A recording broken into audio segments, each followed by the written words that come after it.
Iguanas have to be not only one of the coolest animals around, but I mean, they're ancient. They've been here forever.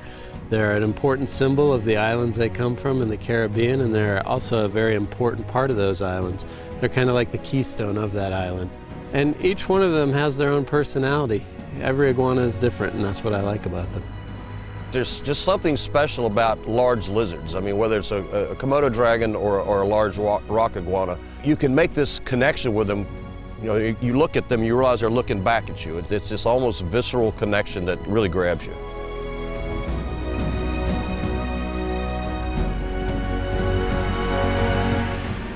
A great deal of good in terms of iguana conservation has been accomplished by the International Iguana Foundation. There are at least 3 species of iguanas in the Caribbean, the Anegada iguana, the Jamaican iguana, and the Grand Cayman iguana, that have been saved from extinction by the work of the IIF. It was the proactive head starting programs supported by the International Iguana Foundation that's brought those 3 species back from the brink of extinction.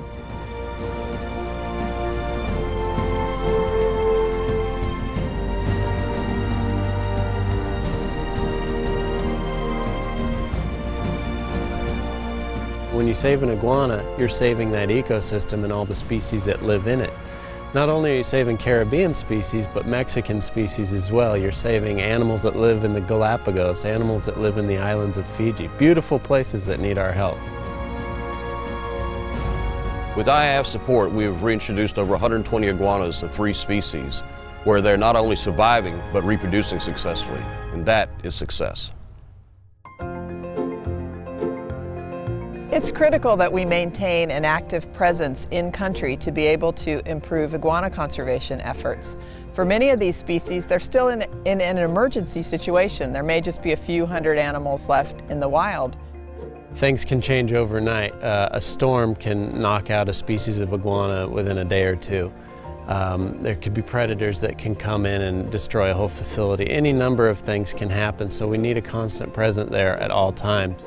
The Blue Iguana Recovery Program on Grand Cayman and the Jamaican Iguana Recovery Program are 2 programs that are model programs. They're the most successful, and the International Iguana Foundation was instrumental in helping those programs get off the ground by providing them with seed money. And so now those programs are self-sufficient, and they're doing incredible work on the islands.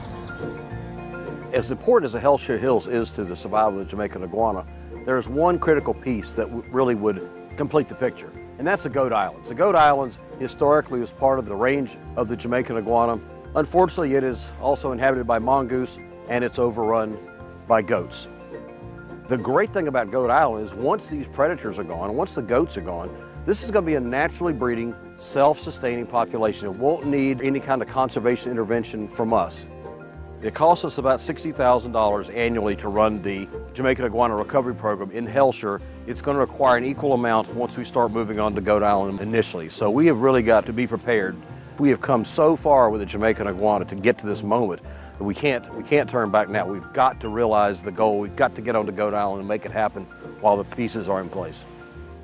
A lot of Jamaicans don't know much about their animals. Many of them persecute them, think that they're poisonous or they're dangerous. Jamaican iguana is a vegetarian.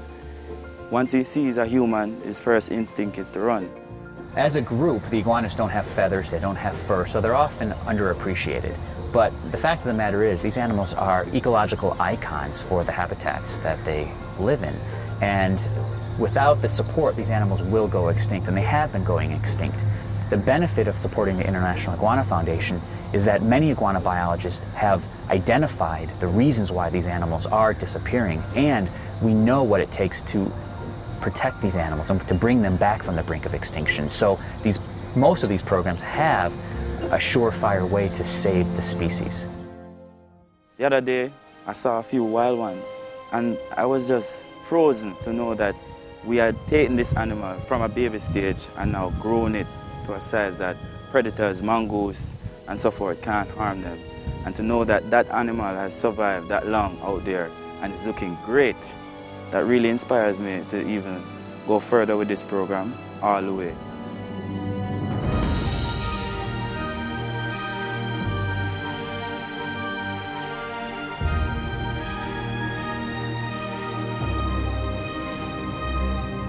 Iguanas are at a critical juncture in our world, and many of the species are highly endangered. Without immediate help, we may lose some of these remarkable lizards from our world forever. But there is hope. The International Iguana Foundation is doing a great deal to help iguanas. They have rescued many species and they've seen some great successes, but the problem still remains huge.